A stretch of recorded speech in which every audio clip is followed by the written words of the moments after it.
Identify the correct statement for the below given transformation. देखिए again ये भी simple सा बहुत बार क्वेश्चन इस टाइप के पूछे गए हैं। ये क्या है basically alkyl ammonium ion. Alkyl ammonium ion है, जैसे इसमें मिथाइल अमोनियम मिथाइल जुड़ा हुआ है तो मिथाइल अमोनियम आयन। तो ये बेसिकली N पॉजिटिव है ना, बहुत ही बल्की लीविंग ग्रुप है, और बल्की लीविंग ग्रुप के साथ साथ बहुत ही अच्छा लीविंग ग्रुप है, मतलब ये जुड़ना नहीं चाहता, इसमें आसानी से निकल जाएगा। पहली बात तो ये। अब एक चीज देखिए इसमें, अब इसमें एक बल्की लिविंग ग्रुप होने की वजह से इसमें एक थोड़ा सा ट्विस्ट है।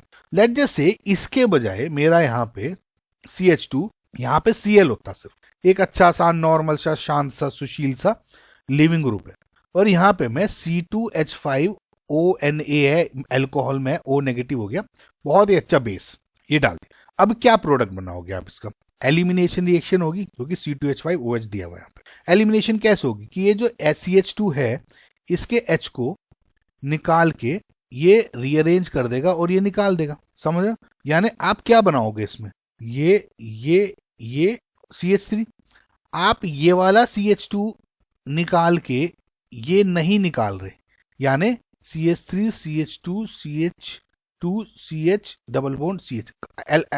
गाइज अगर आपको थोड़ा सा 1-2 H कम ज्यादा हो जाए तो उसको थोड़ा प्लीज इग्नोर कर देना, थोड़ा सा इसमें ना।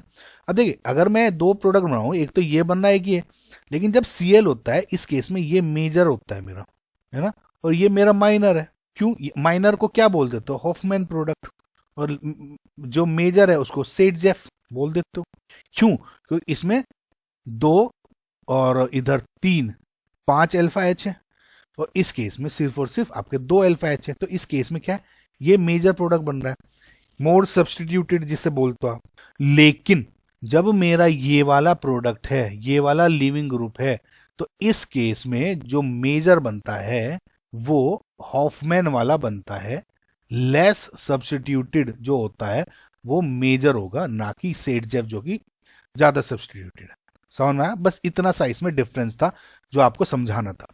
तो इसमें अगर बस आपको ये बात पता है तो बस आप H2 है इसके H को निकाल दो, ये इलेक्ट्रॉन यहां आएंगे, ये ग्रुप निकल जाएगा।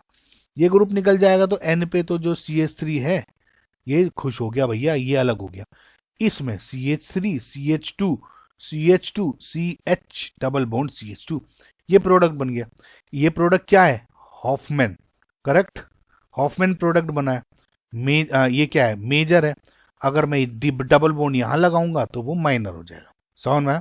तो जो मेजर है वो क्या हो गया, CH2 यानी ये वाला, और माइनर हो गया B ये वाला, और ये क्या है आपका हॉफमैन प्रोडक्ट।